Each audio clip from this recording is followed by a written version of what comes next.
بسم الله الرحمن الرحيم الحمد لله حمدا كثيرا طيبا مباركا فيه وصلى اللهم على سيدنا محمد وعلى آله وصحبه أجمعين.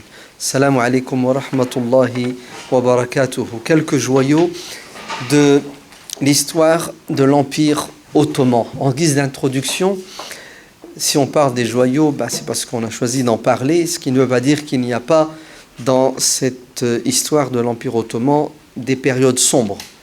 Les Ottomans sont des êtres humains comme tout le monde, avec des qualités, des défauts, des réussites, des échecs.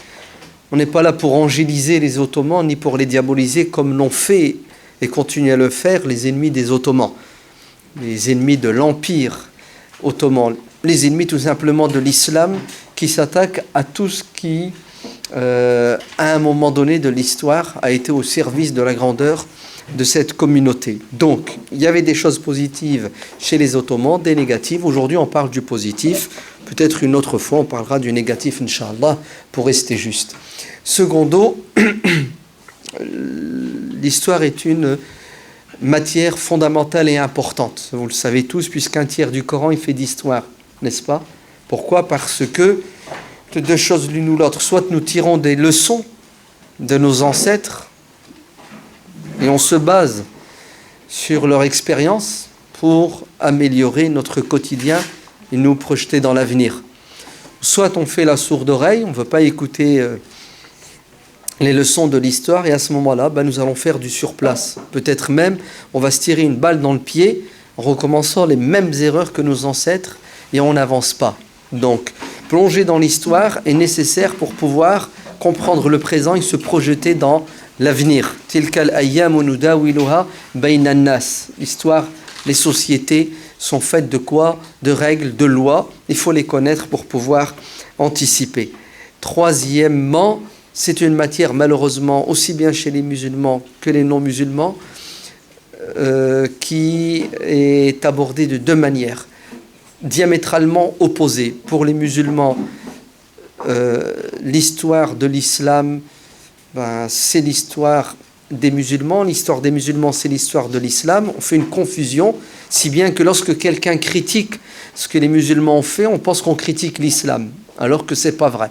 L'islam, c'est une religion qui est parfaite et qui est pure. Maintenant, ce que les êtres humains font de l'islam, c'est autre chose. Ainsi, quand on met en exergue et en évidence les erreurs, les égarements, les fautes des musulmans, quels que soient les musulmans, ça ne veut pas dire qu'on est contre l'islam, qu'on combat l'islam et qu'on n'aime pas ces gens-là. On doit être juste, ou accolé, dis-le, soyez juste envers vos ennemis, mais aussi envers vos amis, en disant la vérité sur eux. Quant à l'autre, alors bien sûr, ces musulmans pensent que chez nous, il n'y a que du positif, il n'y a pas d'égarement, il n'y a pas d'erreur, parce que quand tu es musulman, tu es accroché au Coran et la Sunna, tu ne peux pas te tromper, tu ne peux pas t'égarer, ce qui est diamétralement contraire au bon sens et à la réalité. Les musulmans, tout au long de leur histoire, se sont égarés, pas de manière générale, puisque la communauté du prophète ne s'égarera jamais entièrement, mais vous aurez toujours des égarements ponctuels dans des endroits bien précis. Le contraire, certains spécialistes, historiens, ce qu'on appelle les orientalistes qui étudient le monde musulman, vont vous dépeindre ce monde musulman comme étant le monde de tous les défauts, de toutes les erreurs. Ainsi, les musulmans sont des terroristes, islamistes, intégristes, fondamentalistes, des conquérants, des barbares, des sauvages. Ils n'ont jamais rien fait de positif. Le déni de reconnaissance de la grandeur de la civilisation musulmane avec ses manquements est terrible chez des auteurs occidentaux. Juste un exemple, dans les années 30 en Espagne, ceux qui ont écrit les livres d'histoire de l'Espagne moderne n'ont pas eu de scrupule à résumer 800 années de présence de l'islam et des musulmans en Andalousie en deux lignes, en disant: en 711, les Arabes débarquent en Espagne, c'est ça, dans la péninsule ibérique. Ils font la conquête. La résistance commence à Cavagonda, c'est ça, avec Pelayo. Et 1492, les rois pieux et saints et catholiques Isabelle et Ferdinand expulsent les Arabes de l'Espagne. 809 années sont résumées en deux lignes. Vous entendez? Déni. C'est vraiment... comment on peut appeler ça? C'est de la haine. Voilà, c'est comme ça qu'il faut l'appeler. C'est de la haine envers l'islam et les musulmans. Alors que c'est l'histoire de l'Espagne, qu'elle te plaise ou non. On n'est pas dans cette posture, hein, d'accord? Nous, on est dans la posture de la justice et de la justesse. Il y a eu du positif, il y a eu du négatif. On tire des leçons et on se base. Donc c'est une matière qui est fondamentale et importante. Et j'espère que les étudiants de l'UESH, Inch'Allah, vont faire des thèses, d'accord, sur l'histoire de l'islam et nous pondre des livres, parce qu'on ne sait pas quoi conseiller aujourd'hui à notre jeunesse, qui sans arrêt nous dit, tu peux nous conseiller un livre? Ouais, mais que veux-tu que je te conseille? J'ai peur de te conseiller un livre qui, comme tu n'es pas quelqu'un d'averti, tu ne sauras pas distinguer le vrai du faux. Parce qu'il y en a qui ont l'art d'interpréter tout ce que les musulmans ont fait de bien comme étant quelque chose de mauvais. Vous voulez que je vous donne un exemple d'emblée, justement en relation avec les Ottomans? Le grand Mohammed al-Fatih, d'accord? Il est appelé aussi par les Turcs Mohammed Ghazi. Ghazi veut dire le conquérant. Al-Fatih, c'est aussi le conquérant. Pourquoi est-ce qu'on l'appelle Mohammed al-Ghazi, al-Fatih, le conquérant? Parce que c'est lui qui va faire la conquête de la capitale de l'Empire byzantin. Bon, c'est ce qui restait de l'Empire byzantin à l'époque, la fameuse Constantinople, hein, le Constantinia. Le prophète sallallahu alayhi wa sallam avait annoncé 8 siècles auparavant la conquête de Constantinople. Donc Mohammed al-Fatih entre dans l'histoire par cette porte qui est, le prophète sallallahu alayhi wa sallam dit, d'après l'imam Ahmad ibn Hanbal, Constantinople sera conquise, l'armée qui fera la conquête sera une armée excellente, extraordinaire, magnifique, et le chef de cette armée sera aussi quelqu'un d'extraordinaire, de magnifique. Il aura l'honneur de faire la conquête. Mohammed al-Fatih, comme tous les sultans ottomans, veulent laisser une trace avant de partir dans l'au-delà. Et la plus belle des traces qu'ils ont laissées, c'est la construction d'une mosquée, une maison de Dieu. C'est ça, Baytullah. Et si vous allez en Turquie, vous allez voir, hein, à tous les coins de rue, vous avez une mosquée qui s'appelle la mosquée Fatih, la mosquée de Mohammed al-Fatih, la mosquée Souleymaniyeh de Souleyman le grand, al-Qanouni, hein, l'Adim, la mosquée Sélimiyeh, bref, des mosquées qui portent les noms, sont des traces, des empreintes de ces sultans qui étaient à la fois des dirigeants politiques, mais aussi des symboles et représentants de l'islam, et défendaient l'islam. Mohammed al-Fatih, donc comme tous ces sultans, lance le projet de la construction de la mosquée al-Fatih, et il remet ça entre les mains d'un architecte, maître d'ouvrage aussi, qui s'appelle Spilanti, qui est un chrétien. Et oui, une question de compétence. Donc c'est ce chrétien qui va superviser et réaliser les travaux de la grande mosquée que vous visiterez un jour ou l'autre, Inch'Allah, qui s'appelle la mosquée Fatih, dans le quartier Fatih au nord de l'Istanbul occidentale européenne. Et Mohammed al-Fatih lui donne les grandes lignes, d'accord?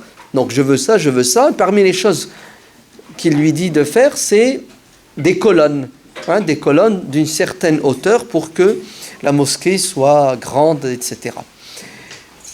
Les mois passent, la mosquée est en construction, et qu'est-ce que fait Mohammed al-Fatih? De temps en temps, il va sur le chantier pour voir est-ce que tout se déroule bien. Et un jour, alors qu'il visite son chantier, il apprend que les colonnes ont été réduites. Alors une colonne en marbre, vous savez, il faut la tailler dans la pierre, il faut la ramener de l'autre bout du monde, ça coûte très cher, etc., etc. Et plus une mosquée est grande, bref. Et Mohammed al-Fatih, c'est un être humain comme les autres, et il va être emporté par la colère, il ne va pas accepter que ces colonnes aient été réduites. Ça. Qui a fait ça? Et on le dit que c'est Spilanti qui... Il a pensé, il a jugé qu'elles étaient trop hautes, il fallait les couper. Effectivement, Spilanti reconnaît, c'est son ijtihad, il a fait un effort. Et qu'est-ce que va faire Mohammed al-Fatih sous l'effet de la colère? Regardez bien, il va ordonner que la main qui a réduit, qui a coupé ces colonnes soit coupée. Et la main de Spilanti va être coupée. Donc les urgences, hein, ok. Spilanti est sauvé. Et quand il sort de l'hôpital, il va au tribunal pour porter plainte contre le sultan, contre Mohammed al-Fatih, contre le grand, le conquérant, contre l'homme qui a réalisé la parole du prophète sallallahu alayhi wa sallam. C'est pas n'importe qui que Mohammed al-Fatih. Hein? Donc il dépose une plainte parce qu'il estime et il pense avoir été maltraité et qu'il a subi une injustice. Le calife, le juge, convoque Mohammed al-Fatih, d'accord? Il s'appelle Khadir. Le juge Khadir Jalabi, il convoque Mohammed al-Fatih. Mohammed al-Fatih se rend au tribunal et le juge lui lit la plainte de Spilanti. Et Mohammed al-Fatih va reconnaître. Il va reconnaître qu'effectivement, c'est lui qui a ordonné que la main de Spilanti soit coupée. Le juge va prononcer le jugement et il est sans recours. Le jugement c'est al-ainu bil-ain wa sinnu bis-sinn. C'est ce que c'est? La loi du talion. Tu lui as coupé la main, que ta main soit coupée. Donc la main du sultan, Mohammed al-Fatih, le joyau de l'histoire de l'Empire ottoman, va tomber sous la justice de l'Empire ottoman qui est inspirée de l'islam. Mohammed al-Fatih ne peut rien faire, c'est sans appel. Et vous savez ce que va faire Spilanti? Il va réagir. Et il va remercier le juge pour son intégrité, pour son honnêteté. Il va lui demander une faveur. Il va dire, son Excellence, si vous lui coupez la main, ça ne me rendra pas ma main. Est-ce que vous pouvez, au lieu de lui couper la main, le condamner à me verser une pension pour vivre le restant de mes jours sans travailler, puisque j'ai plus de main pour travailler? Et le juge va accepter, puisque le coupable, la victime, est prête à quoi? À pardonner à Mohammed al-Fatih moyennant une compensation financière. Et Mohammed al-Fatih va être condamné à verser une indemnité à Spilanti jusqu'à la fin de ses jours. Et là, Mohammed al-Fatih va prendre la parole. Et vous savez ce qu'il va dire? Il va dire merci à Spilanti et il s'engage devant le juge à lui verser l'indemnité plus un cadeau parce que il lui a permis de garder sa main. Ainsi, il double l'indemnité parce que Spilanti a été quelqu'un d'ouvert et de tolérant. Voilà, c'est arrivé. Ça prouve qu'il y a de la justice, ça prouve que Mohammed al-Fatih est un être humain, même si le prophète sallallahu alayhi wa sallam l'a congratulé, il a dit du bien de lui, ça ne veut pas dire que c'est un ange et qu'il sera parfait, qu'il ne se trompera pas. Vous entendez? Donc ça, c'est ce que disent les livres d'histoire.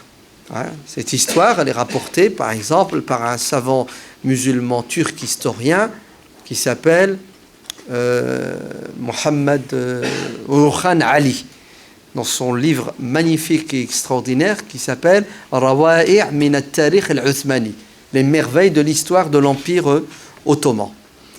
Maintenant, vous achetez le guide du routard. Ça va? Vous regardez et à un moment donné, quand vous arrivez à la page où on parle de la mosquée Fatih à Istanbul, qu'il est recommandé de visiter, elle se situe dans le quartier le plus rigoriste et fondamentaliste. Hakada, ils disent, ouais. Vous savez pourquoi? Parce qu'ils disent, là-bas, tu sens l'islam intégriste. Ouais. Et juste une parenthèse, oui, effectivement, le quartier Fatih, tu vois l'islam qu'ils appellent intégriste. Et wallah, parmi les beautés de ce quartier, c'est que vous avez presque dans tous les coins de rue, j'exagère, des maisonnettes. Vous savez pour qui? Pour les chats. Eh oui, pour les chats. Parce qu'il y a un waqf pour les chats errants. Ils sont entretenus par les gens. Hein? Ils leur font des petites maisons et on leur dépose à manger tous les jours. Pour ça, vous allez voir, il y a beaucoup de chats. C'est pas des... Hein, comme dans certains pays arabes. Vous avez déjà vu les chats, les pauvres, dans quel état ils sont? Ouais, ils sont malheureusement rachitiques, c'est ça. Ouais. Ils sont anorexiques. On dirait qu'ils se plaignent de la dictature de ceux qui sont au pouvoir. Ils ne peuvent plus manger ni boire dans les pays arabes. Vous allez en Turquie, mashallah, ils sont balèzes parce que vous voyez cette rahma et ce sens de l'hospitalité dans le quartier Fatih. Vous prenez le guide du routard, il résume cette histoire, écoutez bien, que je viens de vous raconter, Spillanti, la main coupée, Mohammed al-Fatih, en 2 mots. Vous savez quoi? Mohammed al-Fatih a engagé un architecte, maître d'ouvrage chrétien, et quand il n'a pas obéi à ses ordres, il lui a coupé la tête. Il ne fait pas bon travailler, être employé chez ces gens-là. Je vous résume. Vous avez vu comment une histoire peut être récupérée, transformée, avec un objectif, c'est quoi? C'est de salir et de dénigrer la mémoire de Mohammed al-Fatih. Alors, non, ça ne s'explique pas. C'est de la malhonnêteté intellectuelle. Et Mohammed al-Fatih, il est resté en travers de la gorge du monde chrétien de l'époque occidentale qui était en conflit en permanence avec l'Empire ottoman. Ça a été un bras de fer qui a duré des siècles, vous entendez? Alors, excusez-moi, encore une parenthèse pour que vous compreniez un peu ce que c'est que l'Empire ottoman. Il y a toujours eu un bras de fer entre l'Europe et l'Asie, l'Afrique. Je ne sais pas si vous vous souvenez de quelqu'un qui s'appelle Alexandre le Grand. La conquête du nord de l'Afrique, de l'Asie. Après Alexandre le Grand, qui va encore faire la conquête de cette région du monde? Les Romains, n'est-ce pas? Les Byzantins. L'Europe a toujours convoité l'Afrique et l'Asie. Et leur objectif, ça a toujours été la colonisation pour des buts, dans un premier temps, purement économiques. On l'a appelé le grenier à blé, n'est-ce pas? Tout le nord de l'Afrique. Ainsi, ça a toujours été un conflit, jusqu'à ce que l'Empire musulman naisse, et les musulmans vont repousser les Européens. Ils vont repousser l'Empire byzantin, ils vont l'expulser du Cham, ils vont l'expulser de l'Anatolie, l'actuelle Turquie, et l'Empire romain de l'Afrique. Ils vont même, les musulmans, aller sur les terres de l'Empire occidental, le sud de l'Italie, le sud de la France, la péninsule ibérique. Ça ne va pas durer longtemps, il va y avoir à nouveau une réaction de l'Europe, et fin du XVe siècle, la colonisation commence. Les Espagnols, les Portugais commencent à coloniser le nord de l'Afrique à nouveau, n'est-ce pas? Dans la foulée, l'Empire ottoman naît. L'Empire ottoman officiellement, c'est 1299. 1299. C'est-à-dire 699 de l'Hégire. Le grand fondateur, c'est qui? C'est Orokhan. D'accord? Alors, Orokhan, son père Othman, ottoman, ça vient de Othman, le père de Orokhan, qui lui-même est le fils de Ortogol, fils de Sulayman Shah, des tribus qui viennent, vous savez, de l'actuelle Mongolie, qui se sont installées en Anatolie à cause de la pression des Mongols qui envahissaient la partie orientale du monde musulman. Mais sachez que les Ottomans vont devenir le barrage qui va arrêter les invasions. Alors, les Ottomans vont connaître une période d'expansion qui va durer, on va dire, presque 2 siècles. Ils vont s'étendre, où ça? Dans ce qu'on appelle actuellement les Balkans. Ils vont venir jusqu'aux portes de Vienne. C'est ça. Et après, ça va être quoi? Ça va être un bras de fer qui va durer des siècles entre l'Europe, qui va s'allier et se coaliser contre l'Empire ottoman, qui est un rempart, qui résiste à la colonisation, tant bien que mal. Exemple. Vous connaissez tous Sulayman le Magnifique. Vous avez déjà entendu parler de lui. On l'appelle aussi Sulayman le législateur, El-Qanouni. Donc là, c'est l'apogée. D'accord, le point culminant de la puissance de l'Empire ottoman. La France va s'allier avec Sulayman. Contre qui? Contre un ennemi commun qui s'appelle Charles Quint. Charles Quint, c'est qui? C'est l'empereur de l'Espagne et de l'Allemagne. Donc la France est prise en sandwich. D'ailleurs, François Ier, vous vous souvenez, il a perdu la bataille et va être fait prisonnier. Et sa mère, la reine de France, va appeler au secours Sulayman le Magnifique dans une lettre en lui disant « On a besoin de ton aide ». Et Sulayman va répondre positivement. Bon, François Ier sera libéré, mais il va y avoir des relations économiques et politiques assez fortes entre la France de François Ier et Sulayman. Pourquoi? Parce que François Ier, la France, avait besoin de Sulayman contre Charles Quint, et Sulayman et l'Empire ottoman avaient besoin de cette alliance pour contrecarrer aussi Charles Quint qui, n'oubliez pas, l'Espagne, l'Andalousie, les Morisques, ouais, El-Moudajjanoun, c'est-à-dire les musulmans qui sont restés sur leur terre sous la domination des chrétiens d'Espagne qui leur avaient promis en 1492 la liberté de religion. Vite, ils vont être trahis et ils vont subir des persécutions, et les Ottomans vont répondre à l'appel au secours tant bien que mal, si bien que il y aura un émir El-Bahr, alors le chef de la mer, le chef de la flotte. En français, on dit un amiral. Vous avez compris? Amir al. Émir, ça veut dire chef. Al, c'est le pronom définitif. Hein? Amir al, sous-entendu Bahar, le chef de la mer. Musulman qui va prendre la responsabilité de quoi? De protéger le nord de l'Afrique et de sauver le maximum de musulmans sous la pression. Cet Amir al-Bahr s'appelle, entre autres, il était connu, Barberousse. Hein? Khayruddin, de son vrai nom, Khayruddin Barbarossa, Barberousse. Et nous, on nous l'a toujours dépeint comme un pirate, c'est ça? Hein? Un corsaire, un buveur de sang.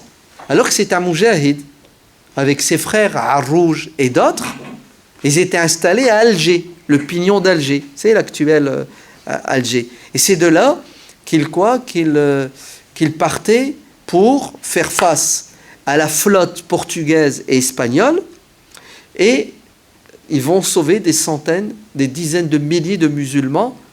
Et d'ailleurs, avec la France, il va y avoir des accords, puisqu'ils pourront s'installer à Toulon, à Nice, et on va avoir déjà à cette époque une mosquée à Toulon, une mosquée à Nice, et le pape va intervenir et faire pression sur le roi de France pour interdire justement ces mosquées, parce qu'il ne supportait pas que l'adhan, l'appel du muezzin, soit entendu dans la terre chrétienne de France. Mais il y a eu des accords, et c'est à partir de là que la France va signer des accords commerciaux avec l'Empire ottoman, et on aura une ambassade française à Istanbul, et en fait c'est le cheval de Troie. Hein, après l'ambassade française, l'ambassade russe, après les Italiens, les Anglais, et l'Empire ottoman va être infiltré par ces ambassades qui vont arracher à l'Empire ottoman des accords commerciaux qui n'étaient pas du tout en faveur de l'Empire ottoman, mais en faveur des puissances occidentales naissantes. Regardez par exemple, ils ont signé des accords la France, nous, on a signé des accords avec les Ottomans, le Grand Turc, c'est comme ça qu'ils l'appelaient, le Grand Turc, ou la sublime porte. Ouais, la sublime porte. Regardez dans les accords, qu'est-ce qu'il est écrit? Il est écrit que les chrétiens, écoutez bien, qui vivent dans l'Empire musulman, ont la possibilité de se référer à la loi française dans leur litige. C'est-à-dire que ce sont des sujets de l'Empire ottoman, mais s'il y a un litige, ben ils peuvent faire appeler au droit français, aux tribunaux français, à la loi française pour régler leur litige. Vous vous rendez compte l'intrusion? Si bien que ces chrétiens vont avoir un statut particulier, une double allégeance. Une double allégeance. Oui. Et ça va créer des problèmes au XIXe siècle. Quand Napoléon, en 1829, c'est ça, il débarque en Égypte. 1802. Quand Napoléon, en 1802, débarque en Égypte, une partie des chrétiens d'Égypte rejoignent Napoléon et l'aident et sont avec lui. Sont avec lui pour combattre leurs propres concitoyens. Et les chrétiens du Liban et de Syrie vont faire la même chose. Pourquoi? Parce qu'il y a eu ce cheval de Troie qui s'appelle les accords politiques et les accords entre la Turquie, entre l'Empire ottoman et la France. C'était, juste pour une parenthèse, pour que vous compreniez que l'Empire ottoman, pendant des siècles, sera un rempart. Mais il va devenir une peau de chagrin. C'est qui va diminuer.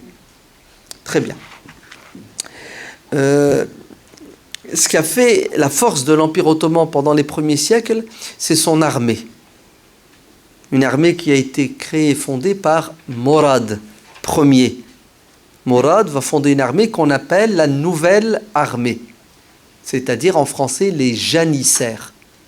Janissaires. Les janissaires, qui sont-ils? Ce sont des adolescents prisonniers de guerre qui vont être éduqués dans l'islam et être au service du sultan. Leur père, c'est le sultan. Et ils deviendront, ces janissaires, le corps d'armée principal, le plus puissant, qui va faire que dans les batailles, ils auront toujours le dernier mot parce que c'était des professionnels, ce n'était pas des bénévoles, des mutatawwi'un, des mujahidoun. Le Yanitchari, on dit en turc, el-Inkishari en arabe, c'est un corps d'armée qui va faire que les Ottomans vont régner grâce à leur puissance militaire pendant des siècles. Et quand les janissaires ne vont plus jouer leur rôle de soldats qui doivent défendre les frontières, mais ils vont s'immiscer dans les affaires politiques de l'Empire ottoman, c'est la décadence. Vous avez compris? Et c'est toujours le problème dans les pays musulmans. C'est l'armée qui dirige derrière les coulisses. Les janissaires vont détrôner des sultans. Ils vont retirer des sultans, les exécuter et mettre le sultan qu'ils veulent. Et là, c'est la catastrophe. Vous avez vu?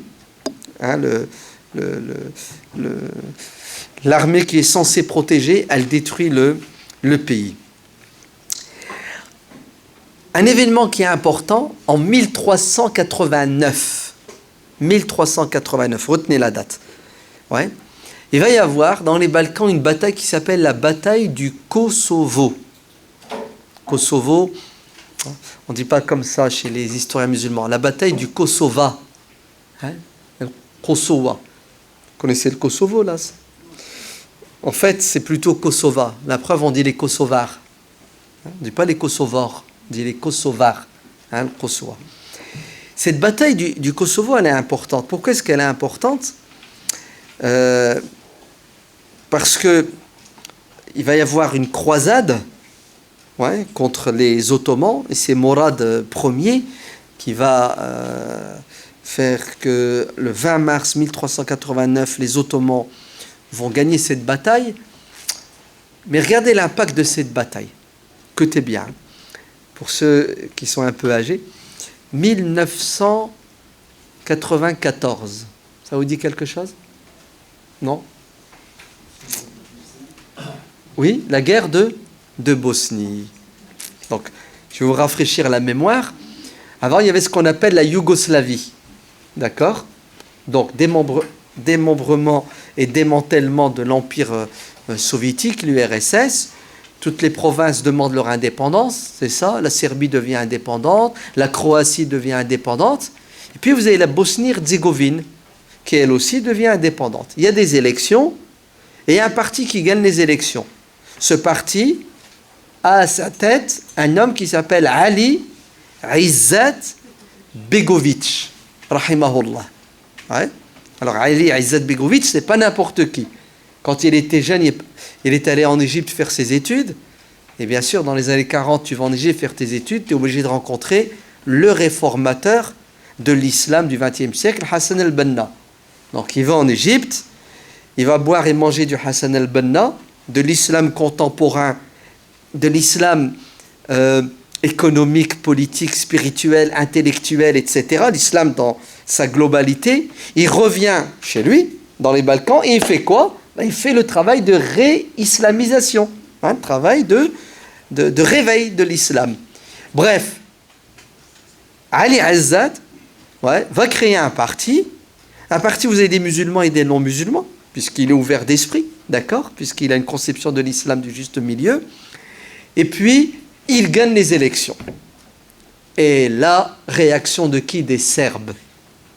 Les Serbes vont envahir la Bosnie. Et qu'est-ce qui va se passer? Ça va être un massacre à la tronçonneuse. Nous, on a vécu ça. Le peuple bosniaque va payer la facture. Vous savez laquelle? C'est d'avoir cru en la démocratie. Ils oubliaient que la démocratie dépend de l'oncle Sam. D'accord? Et vous savez de qui dépend l'oncle Sam. Donc, l'oncle Sam a décrété que les Bosniaques ont mal choisi, puisqu'ils ont choisi un parti démocrate et un parti où vous avez des musulmans. Il y a des musulmans dedans. Et la Bosnie va être envahie. Le peuple bosniaque va payer une facture qui est très très lourde. Les massacres. En fait, c'est un génocide, pour parler français. Un génocide. Une épuration ethnique, dans tous les sens du terme. Le problème, c'est que l'ONU, au lieu de défendre la Bosnie-Herzégovine, qui est un État reconnu par l'ONU, oui ou non? Vous savez ce que va faire l'ONU? Un embargo sur la Bosnie pour que les Bosniaques ne puissent pas avoir des armes, alors que les Serbes ont les armes pour 30 ans. Puisque Tito, il avait développé l'armement de la Yougoslavie en Serbie. Donc, embargo sur les armes. Et qu'est-ce que disaient les Serbes? C'est ce qu'ils disaient? C'est la revanche de la Serbie contre les Ottomans. Et ils ont appelé cette guerre de Bosnie la bataille du Kosovo.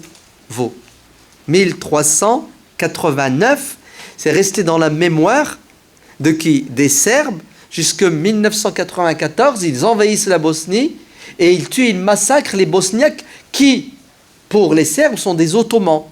Parce qu'ils appellent Turcs ottomans tous ceux qui sont musulmans. D'accord? Alors que les Bosniaques sont blancs, blonds, aux yeux bleus. Et à cette époque-là, en 1994, les intégristes islamistes bosniaques ne sont pas nombreux. Les Bosniaques ont été assimilés. Mais juste pour vous dire, regardez comment l'histoire peut avoir un impact et une influence, dans ce cas négative, sur des générations. C'est incroyable. On a vécu ça. La revanche de la bataille du Kosovo, qui a eu lieu en 1389, où Mourad Ier a réussi à repousser. Est-ce que vous avez déjà entendu parler de quelqu'un qui s'appelle Bayazid l'Éclair? Non? Drôle de nom, l'Éclair. Yeldrim, on dit en turc. Sa'iqa, en arabe. Bayazid, Abu Yazid. Si vous allez en Turquie, vous verrez la mosquée Bayazid. Bayazid, c'est pas n'importe qui, c'est un des sultans qui était très fort et très puissant. Il était connu pour son courage, il était connu aussi pour son art de la guerre. Donc il avait une armée très nombreuse, il avait les janissaires, il avait l'armement, les canons, une armée très organisée, et une armée qui devait sans arrêt aller d'est en ouest, d'ouest en est. Donc l'ouest, c'est les Balkans, hein, on a des ennemis, les Bulgares, les Roumains, etc., les Albanais. Et puis l'est, c'est du côté de l'Iran. Et là, on a un problème à cette époque-là avec qui? Avec les chiites séfavides, Safawiyoun, ouais, qui vont être le coup de poignard dans le dos de l'Empire ottoman. Alors Bayazid était connu pourquoi? Pour sa rapidité de déplacement, il résolvait vite les problèmes. Alors qu'il est sur le front Est, ses services secrets lui annoncent qu'il y a une croisade qui est en train de se mettre en place en Europe, qui a pris la route. Vous savez ce que c'est une croisade, hein? C'est une alliance de plusieurs entités géographiques, politiques. L'Europe, ouais, les Français, les Anglais, les Hollandais, les Italiens, ils vont s'allier pour attaquer un ennemi commun qui s'appelle les islamistes, intégristes, fondamentalistes, terroristes. À l'époque, on les appelle les Turcs. Okay. Donc, qu'est-ce que doit faire Bayazid? À la vitesse de l'éclair, il doit passer d'est en ouest pour arrêter les croisés qui débarquent. Et ça va être l'affrontement dans la ville de Nicopolis. Ouais, Nicopolis. En 1396, Nicopolis, l'an 800 de l'Hégire. Alors pourquoi cette bataille est importante? Parce que le pape Boniface,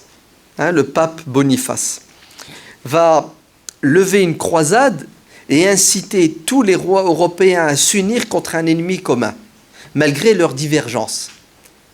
Et pour une fois, tous ces rois, les seigneurs, les barons, ils vont tous partir. La fleur au fusil, on va en découdre avec le turc, le sale turc, la tête de turc, c'est ça? Et quand ils arrivent, ils ont en face d'eux une armée musulmane bien organisée, alors que eux, en fait, ils sont unis contre un ennemi, mais ils sont désunis quant aux objectifs, et puis surtout, qui va avoir l'honneur et le privilège, c'est ça, de diriger cette armée cosmopolite. Comme ça, on va gagner, c'est sûr qu'on va gagner contre eux, hein. On est plus nombreux et notre armée est galvanisée. Et qu'est-ce que vont faire les chrétiens? Ils vont se disputer entre eux. Ouais. Et ils vont s'engager dans une bataille qu'ils vont perdre. Alors pourquoi cette bataille est importante? Parce que c'est un désastre. Ouais. L'armée, elle est estimée à 120 000 hommes. Ouais, l'armée européenne, c'est un massacre. Et les rois, les seigneurs et les barons sont faits prisonniers. Ceux qui ne sont pas morts sont faits prisonniers. Donc pour l'Europe, c'est une catastrophe. Bayazid, ouais, c'est un politicien aussi, c'est pas qu'un militaire, va négocier avec eux leur liberté. Et il leur dit, ok, vous voulez que je vous libère, vous payez la rançon, fidia. D'accord? Ça lui permettra de récupérer le fric qu'il a dépensé pour lever cette armée. Alors en Europe, on va faire un appel de fonds, on va réunir des tonnes d'or pour libérer ces rois. Et on a même, vous savez, parmi les prisonniers, le comte de Nevers. Le comte de Nevers, qui est le duc de Bourgogne, qui va prétendre au, roi au trône de France. Ouais, il est fait prisonnier. Bref, l'heure arrive, le jour J, Bayazid, c'est un homme de parole, je vous libère, mais avant de partir, vous allez vous engager à ne plus jamais prendre les armes contre nous. Hein, je vous libère, mais vous nous laissez tranquilles et on vous laisse tranquille. Et ils vont tous donner leur parole. Parole de chevalier. D'accord? Donc le moment est arrivé pour qu'ils quittent Nicopolis et Bayazid va les réunir avant qu'ils ne partent pour leur dire, vous vous êtes engagés, vous avez donné votre parole, je vous rends votre parole. Je vous libère de votre engagement. Je dis pourquoi? Il dit, afin que vous sachiez que je n'ai pas peur de vous. Car si j'avais peur de vous, je ne vous libérerais pas, je vous exécuterais. Alors, je vous rends votre parole, Ouais. Rentrez chez vous, préparez-vous et revenez, ouais, nous attaquer et je vous attends. Et sachez que quand vous allez revenir, je vais avoir à nouveau le dessus sur vous.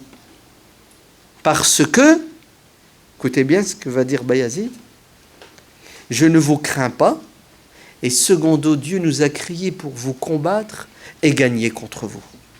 Rentrez chez vous. Vous revenez quand vous voulez. Pour vous montrer à quel point Bayazid était quoi ?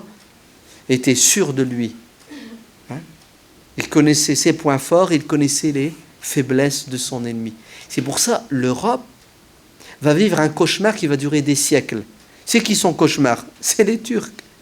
Ils étaient trop forts, trop bien organisés au niveau militaire. C'est pour ça qu'ils étaient craints et respectés. C'est aussi pour ça qu'ils vont les combattre pendant des siècles jusqu'à avoir le dessus. Malgré la grandeur, la force et la puissance de Bayazid, Bayazid va perdre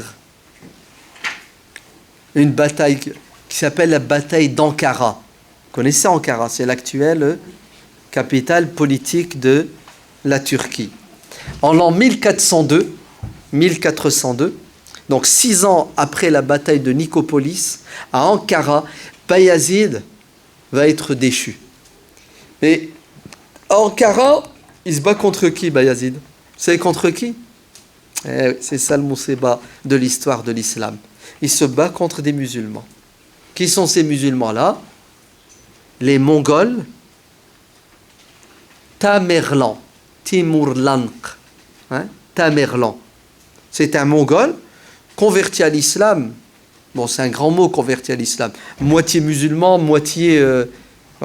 puisque les Mongols qui vont se convertir à l'islam vont garder une part de leur héritage. Il va leur falloir des années avant d'être musulmans de manière plus orthodoxe. Tamerlan va s'attaquer aux Ottomans et en 1402, écoutez bien, il n'y a plus d'empire ottoman. Il n'y a plus d'empire ottoman. Bayazid perd la bataille, Bayazid meurt, ses enfants sont faits prisonniers. Il faut attendre des années pour que l'empire ottoman ressurgisse des cendres et c'est son fils Mohammed Jalabi Bahloul qui va recréer l'empire ottoman pour vous montrer que il y a des hauts, il y a des bas et que même si tu crois que tu es tout puissant, tu peux à un moment donné être défait et ça fait mal quand la défaite est due à qui ? Est due à ceux qui sont censés. Et subhanallah, ça se répète sans arrêt. Une des causes de la disparition de l'Andalousie, c'est que les musulmans s'entre-déchiraient, les musulmans se faisaient la guerre. Pas la peine d'aller dans l'histoire. Aujourd'hui, si le monde musulman est dans cet état, c'est parce qu'on a des traîtres qui donnent des coups de poignard dans le dos de ceux qui subissent des attaques de l'extérieur, de l'étranger. Vous avez vu la Palestine, vous êtes au courant de ce qui se passe à Gaza, de ce qui se passe à Jérusalem. C'est un massacre. Au vu et au su de tout le monde, non, avec une complicité. C'est plus, ils sont là, ils regardent, ils font rien. Non, ils participent à la destruction de l'Aqsa financièrement. Ils aident l'État d'Israël via les Américains ou via les chefs corrompus de ceux qui entourent la Palestine. L'Empire ottoman va ressortir des cendres, et être recréé. Et puis, le grand Mohammed al-Fatih, d'accord, va permettre aux musulmans de quoi ? De réaliser cette prophétie, Constantinople. Mais Mohammed al-Fatih, s'il a réussi ce que d'autres n'ont pas pu réussir en 800 ans, vous savez que à l'époque de Muawiyah ibn Abi Sufyan, qui était roi, vous avez les compagnons du prophète et les tabi'in qui vont partir jusque Constantinople pour essayer de prendre la ville. Et ils n'y arriveront pas. Ils vont faire le siège de la ville pendant 6 mois à cause des conditions atmosphériques, à cause des murailles de la ville qui sont imprenables. Ils vont devoir faire demi-tour. Et ils laisseront là-bas des martyrs. Et le grand martyr qu'ils vont laisser, c'est Abu Ayyub al-Ansari. Donc, Abu Ayyub al-Ansari, qui est un parent éloigné du prophète, qui a accueilli le prophète chez lui pendant 6 mois en attendant que les appartements du prophète soient érigés, est tombé martyr aux portes de Constantinople et a demandé à ce qu'il soit enterré là-bas. Et demain, si vous allez à Istanbul, il y a un passage obligatoire qui s'appelle la mosquée Ayyub Sultan. C'est comme ça qu'ils l'appellent. Donc au nord d'Istanbul, l'Istanbul européenne, il y a la tombe, le mausolée Darih de Mohammed de Abu Ayyub al-Ansari, le compagnon du prophète. C'est la Mecque des Turcs. La Mecque des Ottomans. Hein, le tombeau, la mosquée de Abu Ayyub al-Ansari. Mohammed al-Fatih n'est pas le fruit du hasard. Mohammed al-Fatih, il est le fruit d'une éducation qui lui a été dispensée par deux personnes en l'occurrence. Astaghfirullah, 3, son père, Morad, 2, et surtout ses deux maîtres spirituels, Aq Shamsuddin, Mohammed ibn Hamza et Ahmad ibn Ismail al-Qurani, des savants sincères, des savants pieux, des savants ouverts d'esprit, puisque Aq Shamsuddin était beaucoup plus connu pour la médecine, la botanique, la pharmacologie, d'accord, que pour le fiqh et les sciences dites religieuses. Ce sont eux qui vont faire de Mohammed al-Fatih un héros, en lui disant « Tu dois réaliser la prophétie du dernier des prophètes, Mohammed sallallahu alayhi wa sallam. » Et depuis sa tendre enfance, il est préparé psychologiquement, spirituellement, intellectuellement, il est formé. Mohammed al-Fatih, c'était un ingénieur. Il va s'asseoir avec Muslihuddin, un autre ingénieur, et Urbain, un chrétien, pour concevoir les grands canons qui vont permettre justement la conquête de Constantinople. Mohammed al-Fatih, c'était un stratège. Mohammed al-Fatih parlait 5 langues. Mohammed al-Fatih était quelqu'un de très cultivé. Donc, il est le fruit d'une éducation, il est le fruit d'une ambition qu'ils ont cultivée chez lui depuis la tendre enfance. Une anecdote, quand Mohammed al-Fatih était jeune, un jour son maître, Aq Shamsuddin, va le rouer de coups de bâton. Et Mohammed al-Fatih dira qu'il y a 2 personnes envers qui il avait une crainte révérentielle. Il les respectait tellement qu'il n'osait même pas les contredire. Ce sont Aq Shamsuddin et Al-Qurani. Il est roué de coups de bâton sans raison apparente. Des années plus tard, quand il deviendra sultan, il dira à son maître, Aq Shamsuddin, maître, est-ce que je peux vous poser une question? Je t'en prie, mon fils, lui dit Aq Shamsuddin. Il lui dit, est-ce que vous vous souvenez quand j'étais adolescent, vous m'avez roué de coups de bâton alors que j'ai rien fait? Est-ce que vous savez que la douleur psychologique était plus forte que la douleur physique? Je n'ai pas dormi plusieurs nuits parce que j'ai senti une injustice. Vous m'avez frappé alors que j'ai rien fait.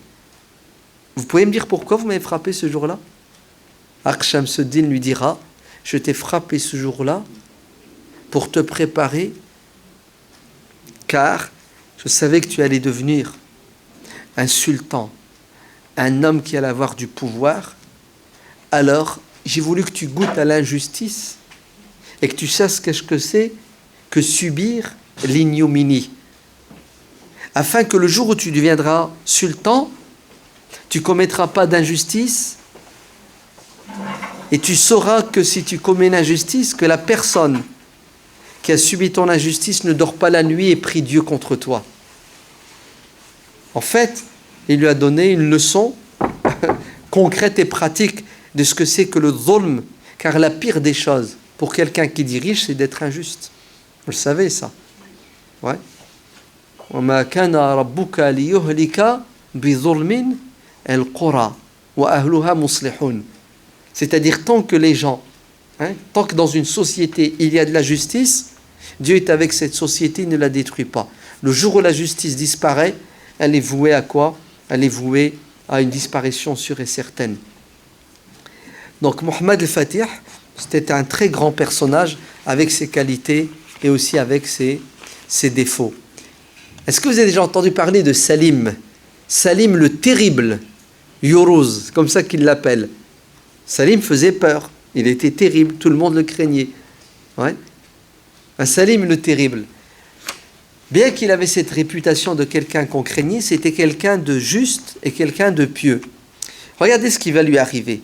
Alors qu'il est sultan calife, vous avez entendu ce que j'ai dit? Sultan calife. Jusque 1517, on les appelait les sultans ottomans. C'est-à-dire, il y avait encore, à cette époque, ce qu'on appelle le califat abbasside, qui siégeait en Égypte, sous la tutelle des Mamelouks.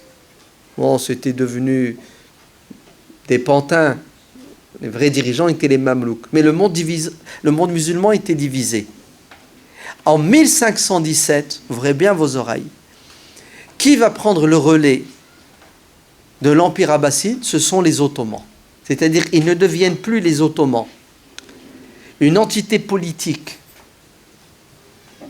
du monde musulman soumis à l'autorité unique abbasside, les Abbassides disparaissent et ce sont les Ottomans qui maintenant vont gérer les affaires de la communauté.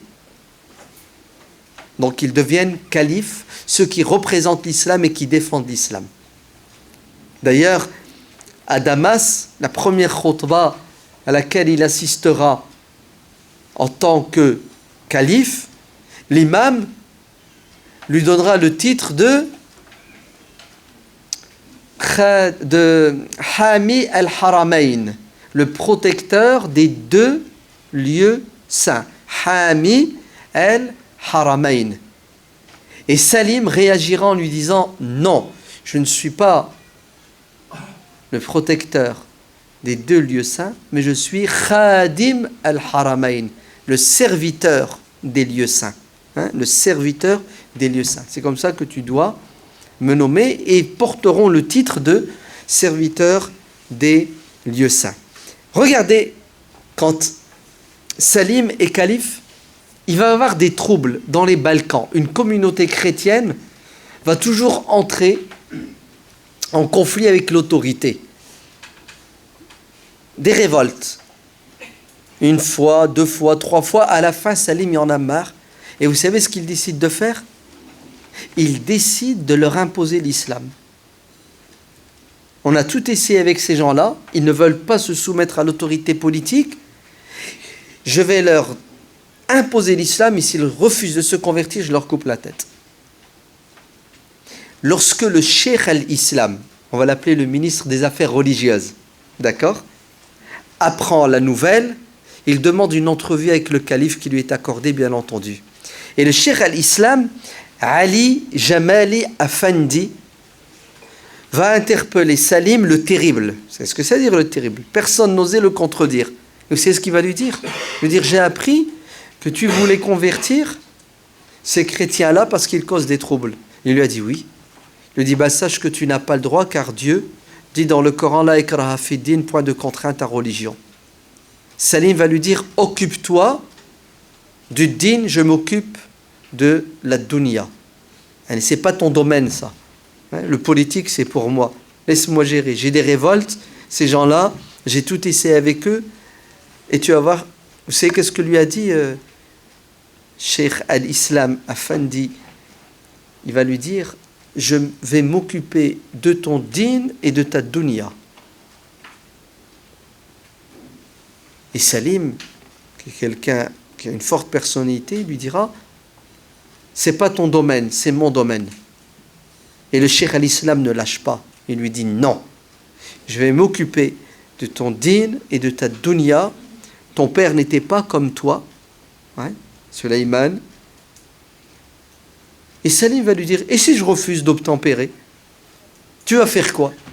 Yallah, roh, vas-y. Je m'entête. C'est ce qu'il a dit. Il lui a dit: je vais sortir d'ici, je vais aller dans mon bureau et je vais faire une fatwa qui te destitue de ton poste de calife. C'est tout. Vous entendez? Je sors d'ici, je fais une petite fatwa dans laquelle je stipule que tu n'es plus apte à diriger l'islam, la communauté musulmane, et tu seras plus calife. Et là, Salim baisse la tête Il fait son mea culpa. Il lui dit, c'est bon, je retire ce projet. Barakallahu fik, il a reconnu son erreur et son égarement pour vous montrer la puissance de qui? La puissance des religieux à l'époque. Aujourd'hui, nos pseudo-religieux, certains font des fatwas pour institutionnaliser quoi? Le dulm, ouais, l'injustice, les tyrans et les despotes et les dictateurs. Carrément l'inverse. Vous avez compris? Ça va? Vous voyez à qui je fais allusion? Ouais. Regardez la puissance. Cheikh al-Islam Hamza al-Finari. Cheikh, très grand savant.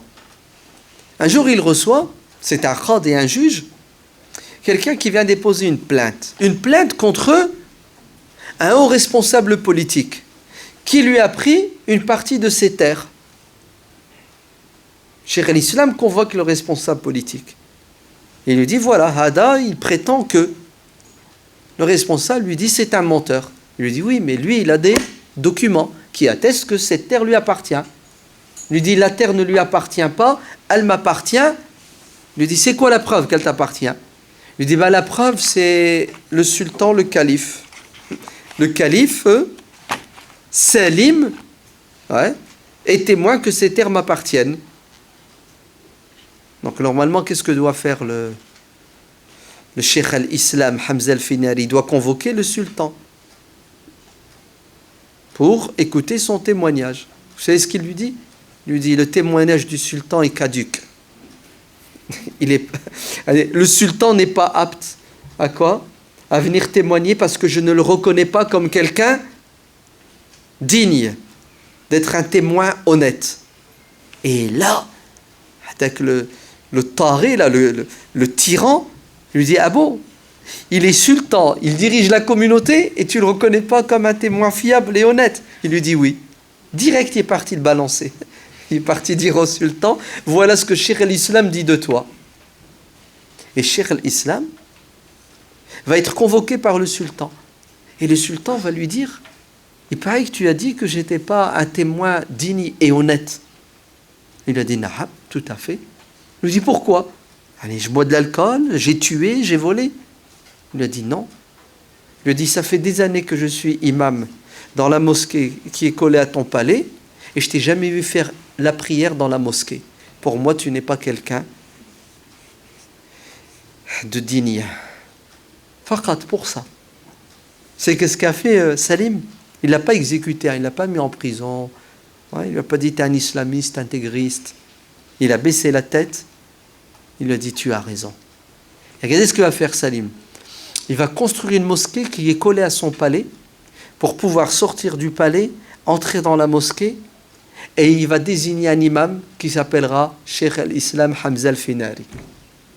Et il ne ratera plus une prière derrière lui. Voilà, c'est comme ça que les savants musulmans, à un moment donné de l'histoire de l'Empire ottoman, arrivaient à avoir un impact positif sur les sultans, si bien que les sultans respectaient l'islam, respectaient les lois musulmanes, jusqu'à ce que certains des savants vendent leur âme au diable et deviennent les suppôts du diable et combattent l'islam et les musulmans. Oui, bon, c'est l'heure, hein, c'est ça, Ridwan. Un dernier joyau parce qu'il y en a beaucoup. Ouais. Si vous allez un jour visiter Istanbul, allez dans le quartier Mohammed al-Fatih et demandez aux gens qu'ils vous indiquent où se trouve la mosquée. La fameuse mosquée qui a pour nom « C'est comme si je t'avais mangé ». Ka'anni akaltuki. C'est comme si je t'avais mangé. C'est un drôle de nom, non? Ouais, c'est comme si je t'avais mangé. C'est quoi l'histoire de cette mosquée? C'est l'histoire d'un homme musulman lambda qui s'appelle Khairuddin Jalabi, qui lui aussi veut entrer dans l'histoire par la plus belle des portes. Et effectivement, il est dans l'histoire. Regardez, on parle de lui aujourd'hui. Et qu'est-ce qu'il décide de laisser? Une empreinte indélébile, une mosquée. Il décide de construire une mosquée. Donc cet homme, Khairuddin Jalabi, il a un projet, c'est de construire une mosquée. Et vous savez comment il va faire pour la construire?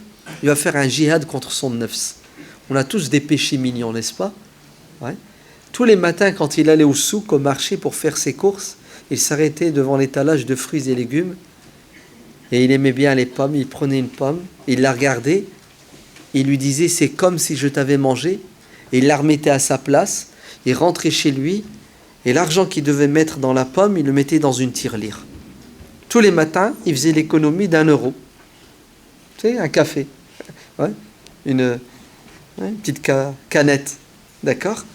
Donc tous les matins, il prend la pomme, c'est comme si je t'avais mangé. Au lieu de l'acheter, il met l'argent dans une tirelire. Et après des années, il a réussi à économiser assez d'argent pour acheter un terrain et construire une mosquée. Et il est décédé. Et la mosquée existe toujours aujourd'hui à Istanbul. Et elle s'appelle « C'est comme si je t'avais mangé ». Donc vous voyez que les pièces jaunes finissent par quoi? Par faire du bien à l'être humain sur terre et dans l'au-delà. Il faut savoir se maîtriser et faire des sacrifices, faire une petite action, ouais, qui peut-être, elle n'est pas grandiose aux yeux des gens, mais aux yeux de Dieu, elle est le reflet de votre amour, ouais, pour cette religion. Hein, des petits sacrifices, et les petites pierres font les montagnes. Si jamais un jour vous allez à Bourganeuf, ouais, c'est une ville qui est pas loin de Dijon, vous allez trouver là-bas une tour qui s'appelle la tour de Zizim. Ouais, la tour de Zizim. Vous savez c'est quoi l'histoire de cette tour? C'est là où a été emprisonné le fils de Mohammed al-Fatih. Mohammed al-Fatih a eu des enfants. Parmi ses enfants, un qui s'appelait Jam. Hein, c'est son prénom, Jam. Ouais.